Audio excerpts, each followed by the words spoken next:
Alright, it's day 2 of the engine pulling. I got some advice on removing the transmission. I hope it makes sense once I look at things. But to start out with, I thought I'd show you. So there's the, let's see if I can get it under there. There's the pretty new bushings and matching set on the other side. And now, before I had about 90 inches of freedom of movement in the steering wheel before the front tire would move, but now it's tight. And as you can see here, as I move the steering wheel just a little bit, the front tire is turning. So that's great news. I thought I was going to have to replace this whole steering unit here, steering box, but it turns out that it wasn't that at all. It was that bushing. Alright, I'm gonna go see if I can borrow some tools. I'll be right back. Alright, so we're working on disconnecting the transmission. Now right here, so here's the this is the, where am I at?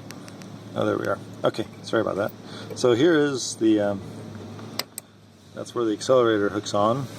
So I just disconnected it by pulling it out. It should snap off that little ball joint right there. Okay, so I'm trying to get that out of the way because back here,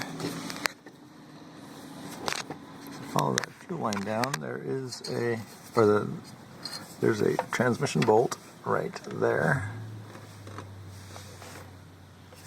Right there. There's a matching one behind all these vacuum hoses. Right over here. Let's see. Right over here somewhere. So I'm gonna have to remove those vacuum lines. But first we need to get the right wrench. So we're getting a wrench with a swivel head, and we're gonna give it a go.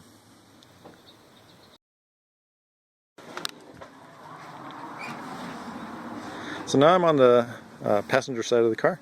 I have the wheel off for a little more access, and I am going to take the starter out.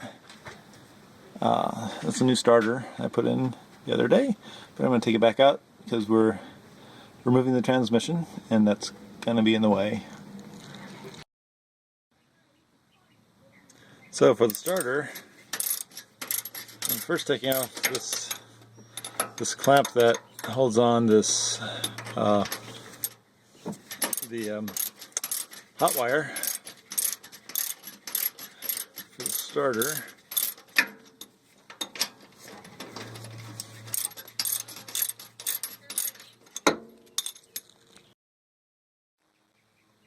So I'm going to leave that and put that bolt back in there so I don't lose it. But you can see where that connects up to the starter there. I'm going to take out that bolt right there. And I had just put new heat shrink tubing on that hot lead because it's that's where the amperage is coming to start the car. You don't want that to arc anywhere, so I put some heat shrink on that when I had it out last time. Okay, so here's the starter from the bottom side, and we're going to take that bolt out. There's another bolt on the top coming from the other side, but I can't, I already have that one out. That one's hard to get to, but I'll get this one out, and once I get that starter dropped a little bit, I'll disconnect that wire, the hot lead.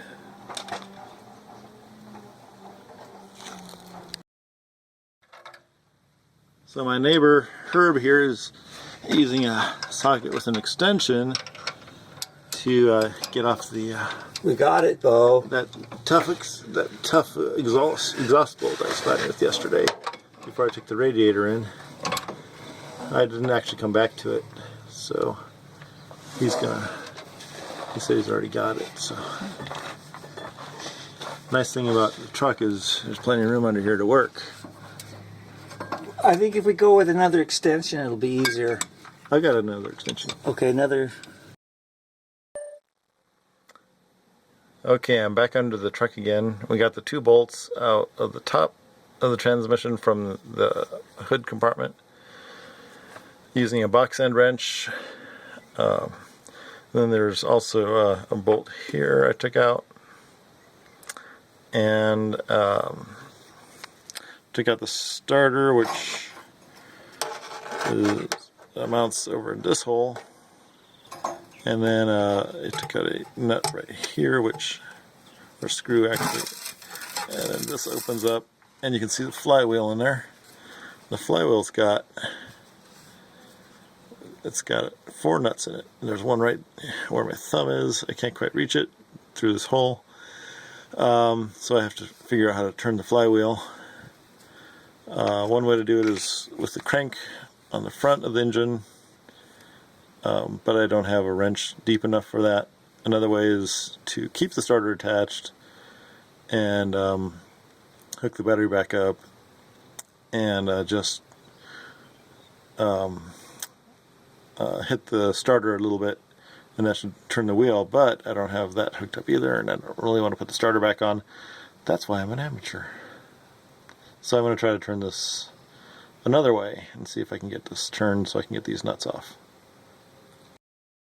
It's super hard to turn the crank with the compression in the cylinders, so the spark plugs have to come out, and they're numbered starting on the driver's side in the front, 1, 2, 3, 4, and then the passenger side 5, 6, 7, 8, starting from the front, just to make sure that we get the distributor cables back on the right spark plugs.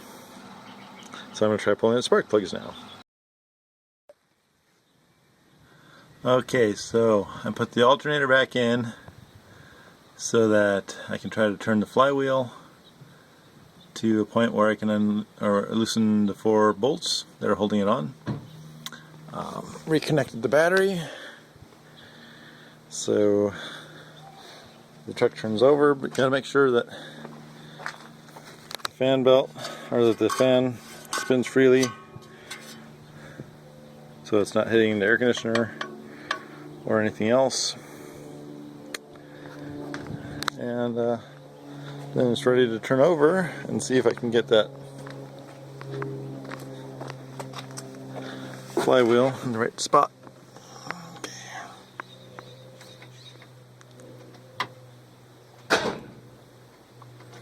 We'll see if that did it.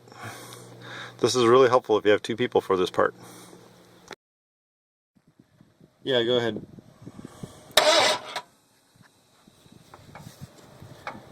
Oh, I already got that one. Okay, go ahead. Okay, go ahead. Nope, still don't have it.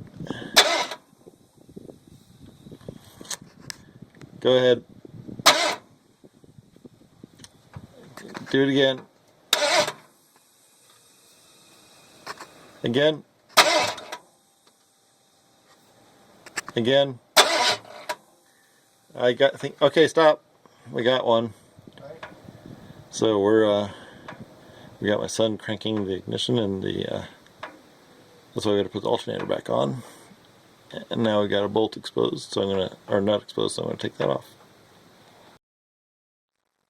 Strip nuts like this one are my nemesis today. This one's on the flywheel. I've got 2 on an exhaust pipe, and I've been fighting with them all day.